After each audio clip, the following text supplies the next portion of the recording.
आपने आज मुझे इस चर्चा में भाग लेने का मौका दिया, इसके लिए मैं आपको धन्यवाद देती हूँ। आज जिस विषय पे हम चर्चा कर रहे हैं वह केवल एक विषय नहीं है, भारत की आत्मा का एक हिस्सा है। हमारा राष्ट्रगीत उस भावना का प्रतीक है जिसने सोए हुए, गुलामी में सोए हुए भारत के लोगों को जगाया, जिसने उन्हें हिम्मत दी कि ब्रिटिश साम्राज्य के सामने खड़े होकर वह सत्य और अहिंसा के नैतिक हथियारों के साथ सामना कर पाए। आज ये चर्चा एक भावना के ऊपर है।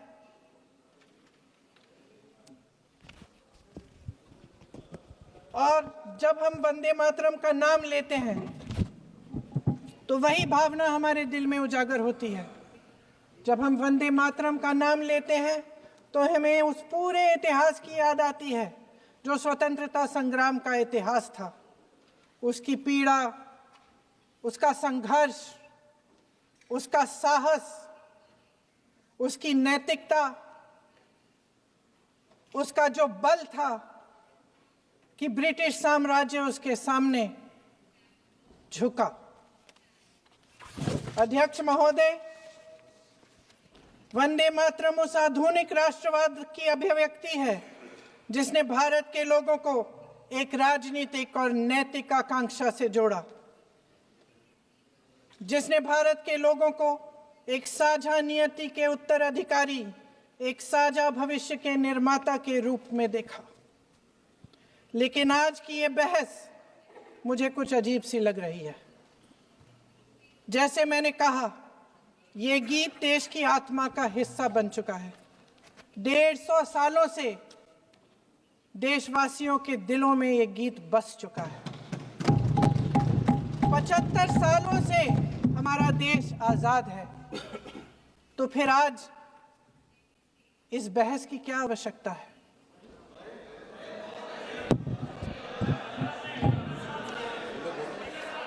हमारा यहाँ मकसद क्या है?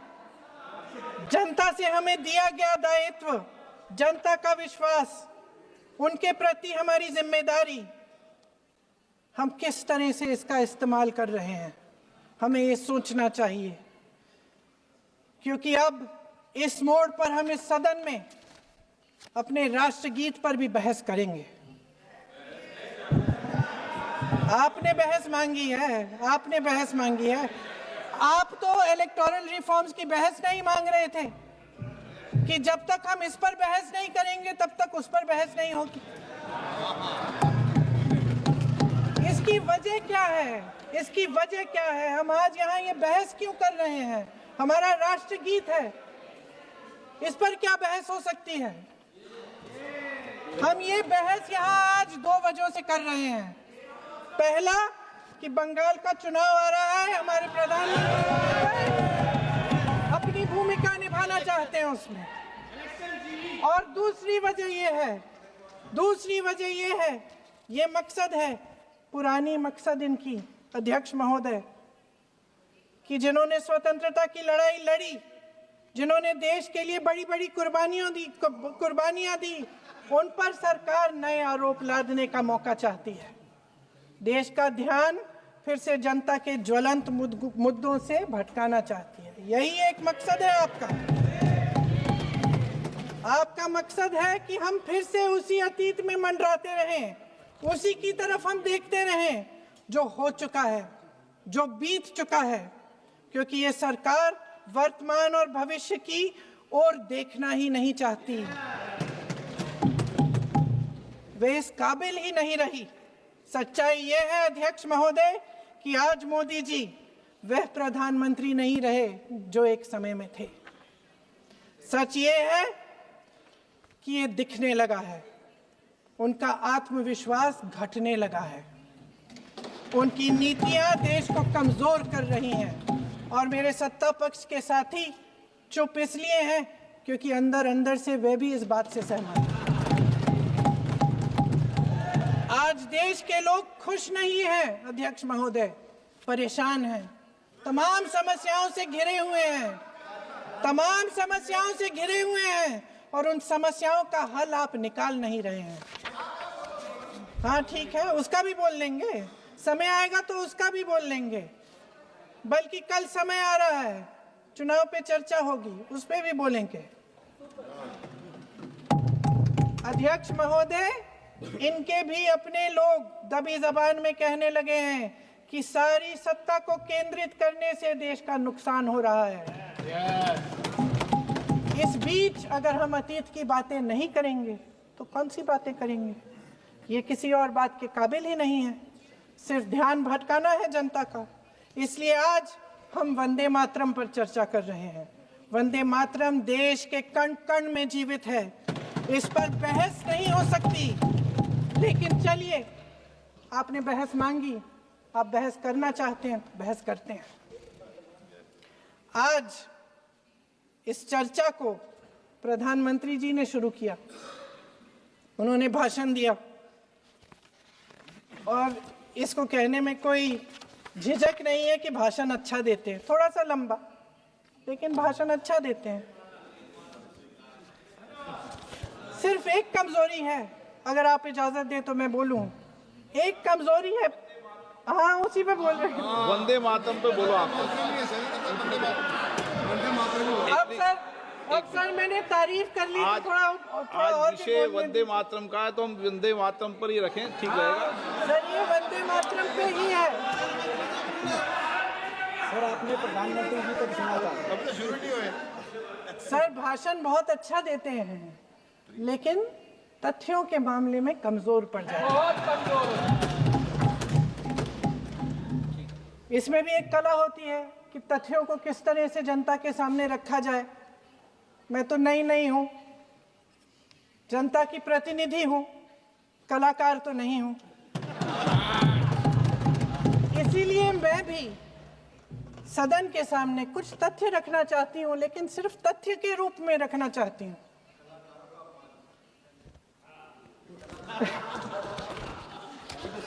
मैं उदाहरण दूं, उदाहरण दे देती हूँ। सर मांग रहे हैं सर वंदे मातरम के बारे में, वंदे मातरम की जो सालगिरह पे आपने एक बड़ा कार्यक्रम आयोजित किया था, उसमें प्रधानमंत्री जी ने भाषण दिया। उसमें उन्होंने कहा कि 1896 में पहली बार गुरुदेव रविंद्रनाथ टैगोर ने ये गीत एक अधिवेशन में गाया। उन्होंने ये नहीं बताया कि कौन सा अधिवेशन था, महासभा, हिंदू महासभा का अधिवेशन था, आरएसएस का अधिवेशन था। किस बात से कतरा रहे थे कि ये कांग्रेस का अधिवेशन था? और उदाहरण दूं कि मैं अपना भाषण जारी रखूं? दे रही हूं। जो वंदे मातरम की जो क्रोनोलॉजी है वो भी आप समझिए, जो असली क्रोनोलॉजी है। 1875 में महाकवि बंकिम चंद्र चट्टोपाध्याय ने इस गीत के पहले दो अंतरे लिखे, जो आज हमारे राष्ट्रगीत घोषित हुए हैं, मतलब जो घोषित हुए थे और जिसको हम आज अपना राष्ट्रगीत कहलाते हैं। ये पहले दो अंतरे लिखे। 1882 में 7 साल बाद उनका एक उपन्यास प्रकाशित हुआ, आनंद मठ। उस उपन्यास में यही कविता उन्होंने प्रकाशित की, लेकिन इसमें 4 अंतरे जोड़ दिए। 1896 में कांग्रेस के अधिवेशन में गुरुदेव रविंद्रनाथ टैगोर ने पहली बार ये गीत गाया। 1905 में बंगाल के विभाजन के खिलाफ आंदोलन के समय वंदे मातरम जनता की एकता की गुहार बनकर गली गली से उठा। गुरुदेव रविंद्रनाथ टैगोर जैसे महान स्वतंत्रता सेनानी इस गीत को खुद गाते हुए बंगाल की सड़कों पर उतरे। विद्यार्थियों से लेकर किसानों तक, व्यापारियों से लेकर वकीलों तक, हर कोई ये गीत गाने लगा। इस गीत की शक्ति को समझिए। ब्रिटिश साम्राज्य इसको सुनकर कांपता था और हमारे देशवासी इसको सुनकर वह मन बनाते थे, वह हिम्मत बनाते थे कि इस भयंकर साम्राज्य के खिलाफ सत्य और अहिंसा के नैतिक हथियारों को लेकर शहीद होने की तैयारी करते थे। ये गीत मातृभूमि के लिए मर मिटने की भावना को जगाता है। इस गीत की शक्ति ये है, इस गीत का हमारे देश से जुड़ाव ये है। लेकिन 1930 के दशक में हमारे देश में जब सांप्रदायिक राजनीति उभरी, तब ये गीत विवादित होने लगा। 1937 में, अब ये मैं दूसरा उदाहरण देने वाली हूँ क्योंकि प्रधानमंत्री जी ने अपने भाषण में इसका उल्लेख किया और गलत किया, इसीलिए मैं इसके जो सच्चे जो तथ्य हैं वो आपके सामने रख रही हूँ। 1937 में नेताजी सुभाष चंद्र बोस कांग्रेस का अधिवेशन कलकत्ता में होने जा रहा था, उसका आयोजन कर रहे थे। तो जो मोदी जी ने पत्र सुनाया सदन में 20 अक्टूबर का और कहा कि जवाहरलाल नेहरू जी ने नेताजी को ये चिट्ठी लिखी और ये कहा कि इस पर चर्चा होनी चाहिए, उससे पहले 3 दिन पहले नेताजी सुभाष चंद्र बोस ने पंडित जवाहरलाल नेहरू को एक चिट्ठी लिखी थी जिसका जिक्र आपके प्रधानमंत्री ने नहीं किया। और इस चिट्ठी में सुन लीजिएगा,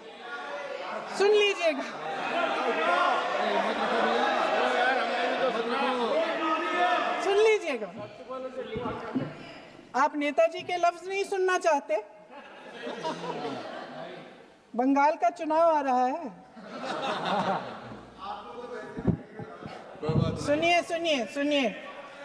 सुनिए। हाँ, कोई बात नहीं, हम तो देश के लिए हैं, हम देश के लिए हैं। आप चुनाव के लिए, हम देश के लिए हैं। हम जितने भी चुनाव हारे, हम यहाँ बैठे रहेंगे और आपसे लड़ते रहेंगे और आपकी विचारधारा से लड़ते रहेंगे। अपने इस देश के लिए, अपनी इस मिट्टी के लिए लड़ते रहेंगे। आप हमें रोक नहीं सकते।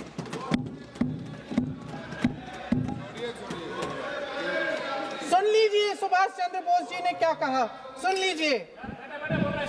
My dear Jawahar, reference Vande Mataram. We shall have a talk in Calcutta and also discuss the question in the working committee if you bring it up there. I have written to Dr. Tagore to discuss this matter with you when you visit Santi Niketan. Please do not forget to have a talk with him when you visit Santi Niketan. ये 17 अक्टूबर को लिखी जाती है। 10 अक्टूबर को नेहरू जी इसका जवाब देते हैं और और 20 अक्टूबर को, हाँ ठीक है, 20 अक्टूबर को नेहरू जी इसका जवाब देते हैं। इस जवाब की एक पंक्ति प्रधानमंत्री जी ने सुनाई, बाकी पंक्तियां क्यों नहीं सुनाई? क्योंकि उनमें नेहरू जी क्या कह रहे हैं?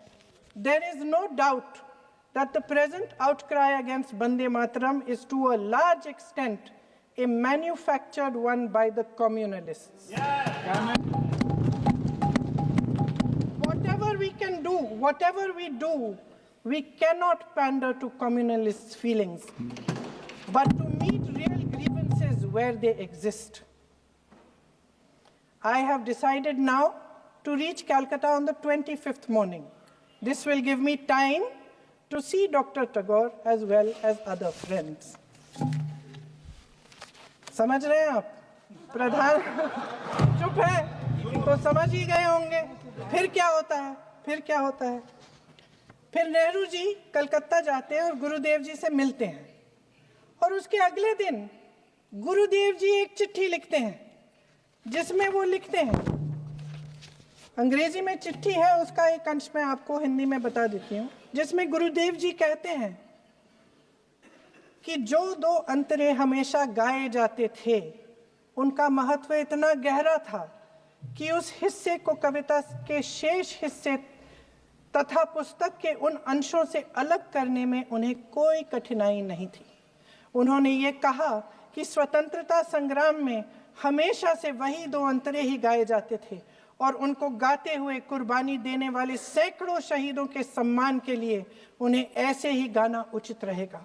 उन्होंने यह भी कहा कि बाद में जोड़े गए अंतरों का सांप्रदायिक मायना निकाला जा सकता है और उस समय के माहौल में उनका इस्तेमाल अनुचित होगा। इसके बाद 28 अक्टूबर 1937 में कांग्रेस की कार्य समिति ने अपने प्रस्ताव में वंदे मातरम को राष्ट्रगीत घोषित किया। उन्हीं दो अंतरों को कार्य समिति की बैठक में महात्मा गांधी जी, नेताजी सुभाष चंद्र बोस, पंडित नेहरू, आचार्य नरेंद्र देव जी, सरदार पटेल जी, गुरुदेव रविंद्रनाथ टैगोर जी सब मौजूद थे। इस प्रस्ताव के ये सभी महापुरुष इस प्रस्ताव से सहमत थे। आगे क्या होता है ये भी सुना लूं। भारत की आजादी के बाद जब इसी गीत के इन्हीं दो अंतरों को 1950 में डॉक्टर राजेंद्र प्रसाद जी ने संविधान समिति में भारत का राष्ट्रगीत घोषित किया, तब लगभग यही महापुरुष मौजूद थे। इनके साथ साथ B.R. अम्बेडकर जी भी सभा में थे और इनके साथ साथ मेरे सत्ता पक्ष के साथियों के नेता श्री श्यामा प्रसाद मुखर्जी भी मौजूद थे। वही दो अंतरे राष्ट्रगीत घोषित किए। किसी ने कोई आपत्ति जारी नहीं की, कोई आपत्ति नहीं जताई। वैसे इन तथ्यों के साथ जुड़ा एक और तथ्य भी है जो मैं यहाँ पे आपके सामने रखना चाहती हूँ। आज हम अपने राष्ट्रगीत पर बहस कर रहे हैं, लेकिन हमारा राष्ट्रगान भी एक कविता का एक अंश ही है, एक लंबी कविता का एक अंश है। और इन दोनों राष्ट्रगीत और राष्ट्रगान के अंश को चुनने में सबसे बड़ी भूमिका गुरुदेव रविंद्रनाथ टैगोर की थी। वंदे मातरम के स्वरूप पर सवाल उठाना, जिसे संविधान सभा ने स्वीकार किया, न सिर्फ उन महापुरुषों का अपमान करना है जिन्होंने अपने महान विवेक से ये निर्णय लिया, मगर एक संविधान विरोधी मंशा को भी उजागर करता है।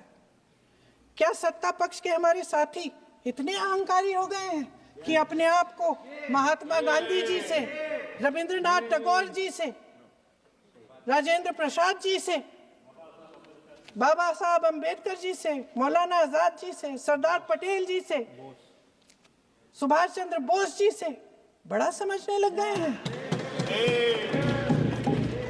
मोदी जी का अपने भाषण में ही कहना कि राष्ट्रगीत को एक विभाजनकारी सोच द्वारा काटा गया, उन सब महापुरुषों का अपमान है जिन्होंने अपना पूरा जीवन इस देश की आजादी की लड़ाई में झोंक दिया। वंदे मातरम को विभाजित करने का आरोप लगाकर आप पूरी संविधान सभा पर आरोप लगा रहे हैं, उसके हर एक नेता को दोषी ठहरा रहे हैं। यह हमारी संविधान सभा और हमारे संविधान का खुला वार है। और जहां तक जवाहरलाल नेहरू जी की बात है,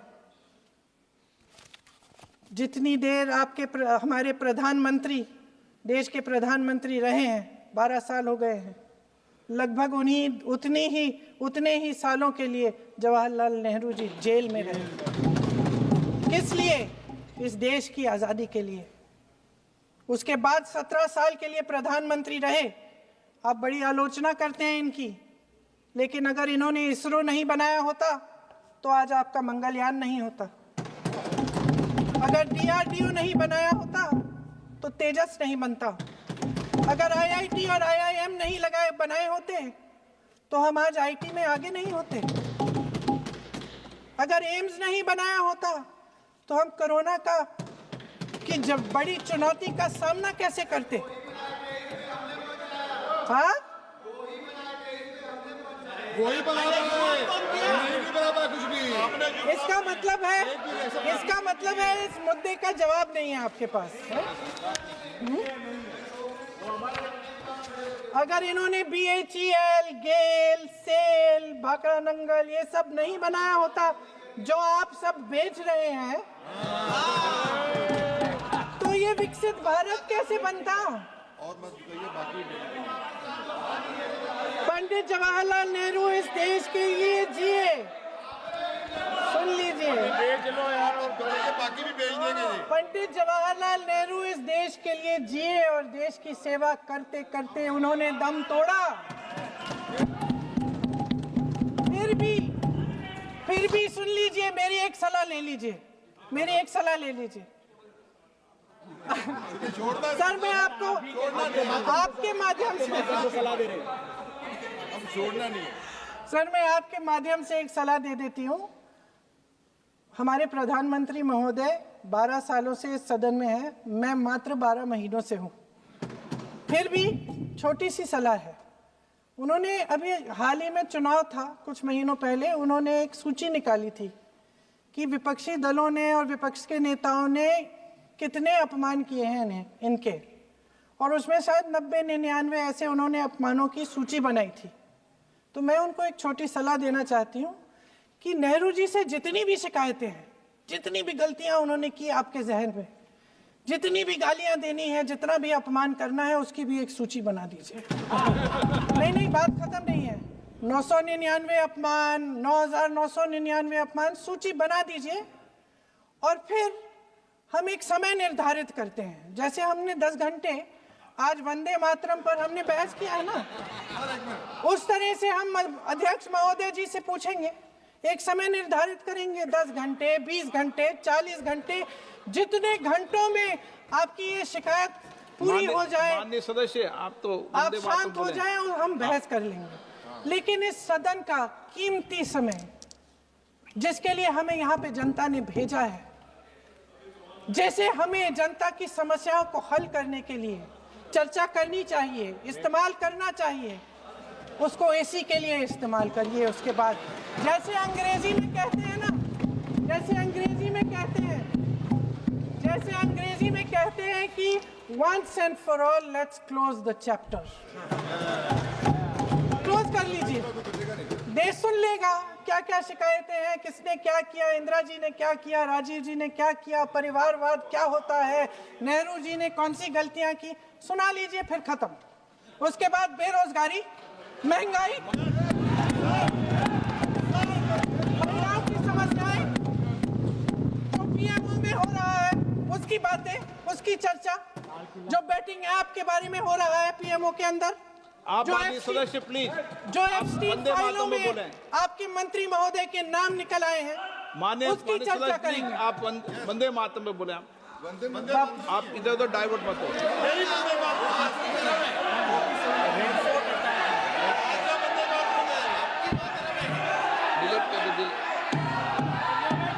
क्या हो गया? आप 1 मिनट, हाँ कर दो।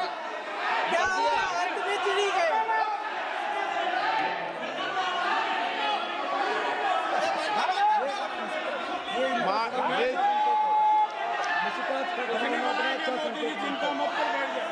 बहुत बढ़िया। माननीय सदस्य 1 मिनट, माननीय सदस्य आगे बढ़ो आप महोदय, आगे वंदे बढ़ो। मातरम पर सार्थक चर्चा करें।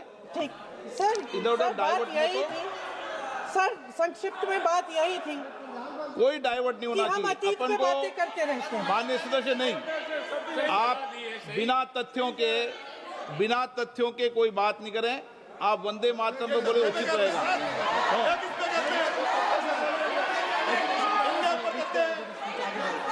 मैंने प्लीज, अध्यक्ष महोदय, मैं आपकी बात मानती हूँ, लेकिन बिना तथ्य के बहुत सालों के लिए ये हम पर आरोप डाल रहे हैं। हम चुपचाप सुनते हैं, इनको भी थोड़ी सी संतुलन होनी चाहिए, सुनने की थोड़ी सी हिम्मत होनी चाहिए। ये राजनीति है, हम बोलेंगे, आप वंदे मातरम बोलें। वंदे मातरम सर। महोदय, आज की ये बहस सिर्फ ध्यान भटकाने के लिए की जा रही है, क्योंकि ये सरकार इस देश के वर्तमान की असलियत छिपाना चाहती है। आज देश का युवा कितना परेशान है, कितनी मुश्किल में है, पेपर लीक होते रहते हैं, बेरोजगारी है, महंगाई इतनी बढ़ चुकी है, इसकी चर्चा हम सदन में क्यों नहीं कर रहे हैं? आरक्षण के साथ जो हो रहा खिलवाड़ है उसकी चर्चा हम यहाँ क्यों नहीं कर रहे हैं? महिलाओं की बात होगी, बड़े बड़े ऐलान होंगे, मगर उनकी परिस्थितियों को सुधारने के लिए कोई ठोस कदम यहाँ क्यों नहीं उठाया जा रहा है? इन्हीं दरवाजों के बाहर खड़े होकर पत्रकार तरह तरह, आपने कहा कि आरोप मत लगाइए बगैर तथ्य के, तो मैं बोलूं कि नहीं बोलूं? नहीं, बिल्कुल नहीं। नो, आप उधर की बात मत बोलो। आप जल्दी से बोल लेते हो, फिर आप सदन में बंद जो कर कुछ देना। भी बोले हैं वो तथ्यों से बोले। आपको हर चीज ऑथेंटिक करनी पड़ेगी, इसलिए आप तथ्यों से बोले। तत्ते पे लगाए। अच्छा सर, बड़े बड़े शहरों में प्रदूषण है, लेकिन हम इस सदन में बैठकर सिर्फ छोटी छोटी बातें करेंगे। जी, जो अतीत की बातें हैं ना, जो बार बार आप चाहते हैं कि हम पीछे देखें, लेकिन हम आगे भविष्य की बात, वर्तमान की बात, जो असली समस्याएं हैं उनकी बात न करें, ये छोटी बात होती है। आप में हिम्मत है तो भविष्य की बात करिए, हिम्मत है तो बात करिए कि बेरोजगारी क्यों है, कि पेपर लीक क्यों होते हैं।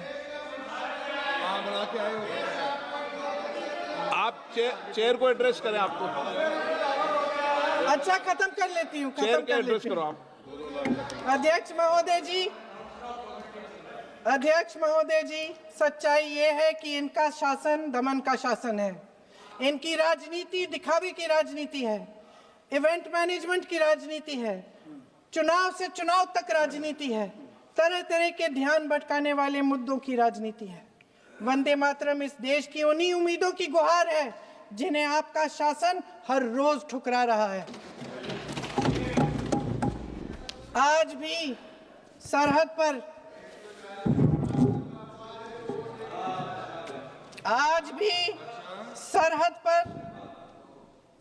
पर जवान जब दुश्मन का सामना करता है तो उसकी छाती में वंदे मातरम गूंजता है। आज भी जब हमारा खिलाड़ी अंतर्राष्ट्रीय खेलों में जाता है तो उसके दिल की धड़कन में वंदे मातरम होता है। आज भी इस देश के करोड़ों देशवासी जब अपने राष्ट्र ध्वज को फहराते हुए देखते हैं तो उनकी जबान पर वंदे मातरम, वंदे मातरम, वंदे मातरम आता है। कांग्रेस के हर एक अधिवेशन में 1905 से लेकर आज तक सामूहिक तौर पर वंदे मातरम गाया जाता है। आपके अधिवेशनों में गाया जाता है कि नहीं, ये बताइए। अपने देश की आत्मा के इस महामंत्र को विवादित करके आप एक बहुत बड़ा पाप कर रहे हैं। इस पाप में कांग्रेस पार्टी शामिल नहीं होगी। ये राष्ट्रगीत वंदे मातरम हमेशा से हमें प्यारा है, हमेशा से हमारे लिए पवित्र रहा है और हमेशा के लिए हमारे लिए पवित्र रहेगा। धन्यवाद।